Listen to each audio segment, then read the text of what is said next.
very good afternoon to everyone here and to the organizers. It gives me privilege to be here from Assam to present before you the journey of my school. Well, we've heard lovely speakers, and I think the knowledge sharing which was going on from yesterday till today, I think I have learned a lot to take back to my school and to my teachers and to my children. I have a very small presentation. I was already told don't take too long, okay, but I'll have to share some things that we do. Nothing local, nothing very, very international, but well, we are global, we are local, but we're going global. A very good afternoon once again. So this is Maria's Public School, the 30 years of the educational excellence. I'll have to rush through the slides so that you know we all make time for it.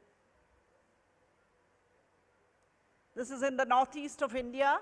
I don't know, many of you may not know Assam.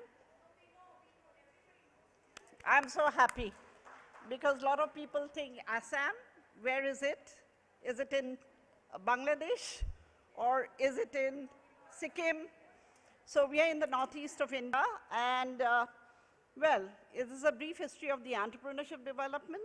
In India, efforts to promote and develop entrepreneurship among the youth began with the industrial campaign during the early 1960s.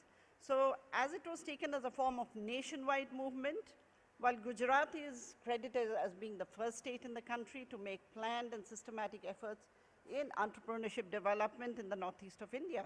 So Assam is the pioneer in this field. I started my journey 30 years back, venturing into an educational entrepreneurship with a vision. The Maria Montessori journey, it was built brick by brick, the journey of my educational enterprise. The state of Assam has always felt the need for a sound educational system. I had dived into the educational entrepreneurship in the year 1988 when Maria Montessori House of Children, it was a Montessori school which was born out of this need to fulfill the social and individual goals of education. It started with just one student and with a journey that not only involved endless struggle, hurdles and constraints, but also had positive energy, encouragement, triumph and success. And let me reflect on my last panelist. What a beautiful thing he said is the happiness factor, the happiness curriculum. We incorporated this 30 years back. And that happiness factor is so important that has taken us to this level. I'm so thankful for you to mention this. I think all schools, all teachers need to take back home. This is a very strong message, which we are all lacking. Whether it's teachers, whether it is mothers, fathers, or children, they're all under constant strain, push and pull, and you deliver. So they made machines. So the journey was such a smooth one because of the happiness factor. And I'd like to mention this to everybody, that my teachers who joined me 30 years back is still with me. They've grown with the school, they've grown with me. So built by brick, the journey of my educational enterprise, stepping into its 38th year in the year 2018. The educational entrepreneurship has grown, and it has come a long way to occupy an important place in the education map of the state of Assam and Northeast India. As you see, the photographs is my first British Council Award, then the Oswego University collaboration, and we took the children to the fields. We made them the community-connected students. We made them work with the village children to feel what it is like to be in a happy atmosphere, to feel what the rural and the urban children experience, and we made this happen together. Today, the Marian flag soars high on a global platform as we exchange and share projects and information with countries like UK, Greece, USA, Uruguay, Brazil, Australia, and many, many more, which is added on to the list. The now generation conservation education for private educational institutions needs a well-planned strategy to combat global issues like climate change, habitat loss, and extinction of species.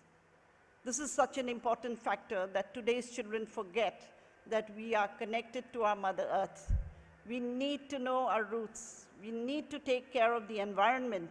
We need to know where we are staying, what we need to take care of. Tomorrow's day may not be as super good as what you have today. Tomorrow, water is nowhere.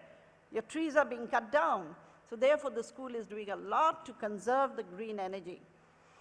If we are a school located in one of the most prominent biogeographical hotspots of India, it only means that our responsibilities are more to connect the students to nature and empower our students through nature-based learning and conservation education that connects them to nature. So our mission and vision, as the the previous panelists had mentioned, that a very strong mission and vision of the school must be there. And yes, I would be happy to say that our mission and vision of the school is to take nature and taking learning beyond the classroom. And that is one factor where we have nurtured the children's knowledge power to take care of the environment where they are and to learn and know beyond the classroom. A vision that connected our students and teachers to nature through small and large-scale projects and programs, keeping in sync with the CBSE curriculum, as we are a CBSE school, first in the local sector, then taking it to the national and international platforms where academic and intellectual investments could be transformed into natural, social, and economic capitals. Basing on this vision, we designed an environmental science and conservation education curriculum. I will not go deeper into this. I think we are running out of time. Nature as a classroom began 20 years back and evolved as a driving force behind the initiatives. Our Little Acts of Green began with plantation of trees in collaboration with a PPT with the government of Assam, Department of Forest, and our children. There's a small mistake there, 1,000. We planted 25,000 saplings given by the government of Assam to the school children, and we took them in batches. Until today, they are looking after them. And each tree is named after every child. So it is the child's responsibility, and we make sure that they do come back to school. Most of them have passed out. They come and ask us, ma'am, is my tree okay? We say, go and have a look. So they do have a connection with the community, with nature, and their ownership feeling. Our students have also participated, of course, in the green building exercise by CII. That was in Mumbai, and we were very fortunate to be one of the placed second for a beautiful green project with none other than my children who had thought and did a drawing, and that was wonderfully presented. The vision carried forward over the years. So it was one of the first schools to create a fully operational eco club. The Shrishti was the eco club, and the vision, of course, is taking learning beyond the classroom, where we celebrate the Wildlife Week, Earth Day, World Environment Day, and the International Day for Biological Diversity. Now, connecting the students and teachers to nature and taking the CBSE curriculum truly beyond the classroom. So they were introduced to concepts like citizen science, which I think many of the schools do, but being in the northeastern part of India, we are exposed to a lot of green, a lot of flora and fauna around, and we do take this advantage of taking the kids around. We feel that it is extremely important to connect the students and teachers to the forests. Regular field trips, activities amidst nature should be part of the curriculum, and we have been still doing it over the years. Introducing ICT tools within the curriculum of environmental science and conservation education. Exploring the use of ICT, information, communication, and technology tools during our nature treks and field trips. That I'm sure all do. Building partnerships with the local communities and bridging a gap between city and village schools. Connecting with the community and sharing knowledge. What we've been doing since yesterday and today so far, we've only been sharing knowledge, And I'm so happy that a lot of the speakers did speak about connecting classrooms with the local community, collecting village schools and the city schools. At least the thought is prevailing rather than just talk about the elitism. Train our students through conservation education. We send them to village schools, facilitate two-way knowledge sharing, build sustainable partnership, identify and solve local problems. Building partnerships with the local communities and bridging a gap between city and village schools, which I just mentioned. These are some of the pictures. Again, building partnerships with the local communities and bridging a gap between city and village schools. And as you see, these are schools in Meghalaya, in West Garo Hills, where our students had gone with the teacher, and they connected with the British Council project. And in fact, those schools were awarded because of the help from my teachers and my students. Now, some of the projects undertaken by the government schools involve waste management and awareness of plastic waste disposal. These are some of the ways that we try to promote community and the school, bridging the gap.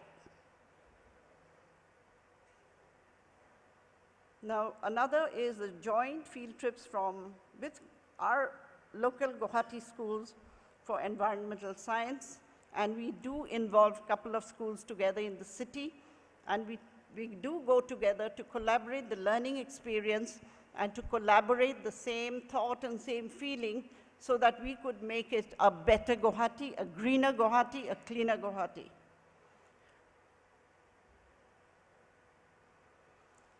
Now, Marius Public School co-hosted the CMS Vatavaran Brahmaputra River International Festival in 2016. All inter-school events were organized at Marius Public School in the city of Guwahati. That was a really beautiful program which talked about the water, its scarcity, its safety, and how we can protect our Brahmaputra, which is the main lifeline going through the entire state of Assam. And we had stalwarts like the ex-chief secretary, we had from the Science and Technology Department, and from CMS Vatavaran Delhi office. And my friend Sapna is already sitting here, who helped me in taking this forward. Well, from local actions to the global platform. We've only been hearing about global also. And well, we are also at it now, creating international partnerships in conservation education, engaging students and teachers into collaborative international projects, programs, and global partnerships. Now, we do go global with environment conservation education. We recently led a delegation from India to the Climate Change Co-An Congress in West Virginia, USA, during the year 2015. So there were a couple of children and one of my teacher, connecting with 65,000 schools worldwide and solving problems collectively. This is the group that had gone, and Margaret Watson, she is the head of the Green Schools Alliance, and Marius Public School, fortunately, is the only Indian school for the Green Schools Alliance in India. So I would be very happy if other schools can connect with us. We would love to work together and take the green movement on.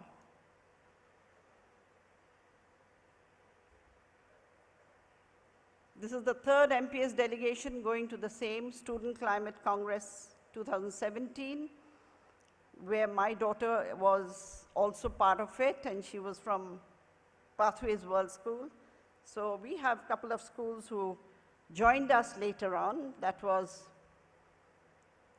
These are the children who spoke at large about the climate change, the biodiversity, and the scarcity that's happening around the world, and how we can take this together collectively in America. And there were about over 300 schools who were around, and it was a sea of children who brought in the ideas, and we were part of them.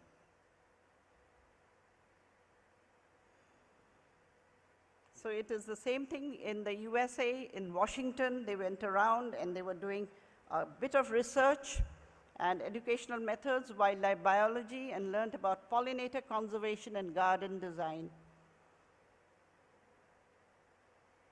Carrying forward the learning outcomes, implementation of learning outcomes through action research in MPS, pollinator conservation, and butterfly garden project. You see, nowadays children actually don't know how to run after a butterfly. They don't know where it sits. Where has it come from, practically? They only read it in the books, but there's no time to take them out to a garden to see butterflies. Well, we are creating an atmosphere in school by creating the butterfly garden where they know and they can value it. And I'm so happy that the previous panelists spoke a lot on respect, gratitude, understanding, and the happiness factor once again. This is part of the Pollinator Garden when they were constructing it and making it ready for the school. This is the Pollinator Garden, the outcome of their hard work. And we were very happy seeing there were a lot of butterflies and the children would come to see them. These were some of the butterflies that came in here. And the butterflies and moths were released in the same garden. Students were able to observe and document the entire life cycle of the pollinators. And here's my principal, Mrs. Alpana Pukan, and my science department teacher, who let it be released. Now, we come to another chapter of the Maria's Public School, and here we create the Maria's Brave Hearts. Now, Maria's Public School is the only school in the Northeast India who have dedicated conservation training and education at Gailpur, Rajasthan, which is not too far. It's only 1.5 hours from Delhi, and also from where I stay. That's in Gurgaon. So it is very close to a lot of schools around Delhi, or around Gailpur, or Bhiwari, or Manesar. The center is the brainchild of the student communities who actually make the programs evolve with time. We organize conservation education and training every year from September to March and invite schools from Assam and other Indian states who participated. The schools that came in were Miles Bronson Residential School, Guwahati, Pathways World School, Aravali, Delhi Public School, Raipur, Greenwood High School, Bangalore, Sarshwat Concept School, Amravati. We are happy to say that this year we are already booked for camps back to back, because really the children enjoy, because they get the opportunity to pluck a vegetable, to pluck some lettuce leaves, and they say, "Ma'am, can we have this?" I said, "Yeah, pluck it out and make your own salad." You know, that's the fun they have. Besides that, they have a curriculum which they dearly have to follow over 3 days. And they have bonfires, and they sing, and they have to really work hard to take material from the environment and make do with a mascot or a model where they have to take environmental products, which is no plastics, no any other artificial or foreign stuff. So they really have to think and look around what they can find. And you'll be amazed at the kind of artwork they have created with only leaves and twigs, and how they can conserve their environment. So this is some of the glimpses of our programs at the center. And the business head, she is here, Nilanjana. Anybody who wants to meet her can meet. So these are some of the things they do. And we do give them a lot of goodies to take back, including T-shirts and P-caps. And they're very happily wearing them. They go out early morning, 4:30, 5:30 for birding, for taking care and seeing what are the trees around here, because they all come from different states of India. And in Gailpur, Rajasthan, they might be seeing something different. And that is how, running out? I'm shortening it. Well, this is part of that. So some of the glimpses of the program at the center, and you can see the black things are all bats. They discovered in one house where the hibernation of bats were there, and how to preserve and how to take care. And probably this is not a very good sight for all of us here, but the children loved it because they wanted to know, where did the bats stay? Where do they actually stay at night? Where do they stay in the daytime? This is the whole group, which they had come from different schools. And we have a very common mission, conservation training. Through our success stories, we have created our own roadmap.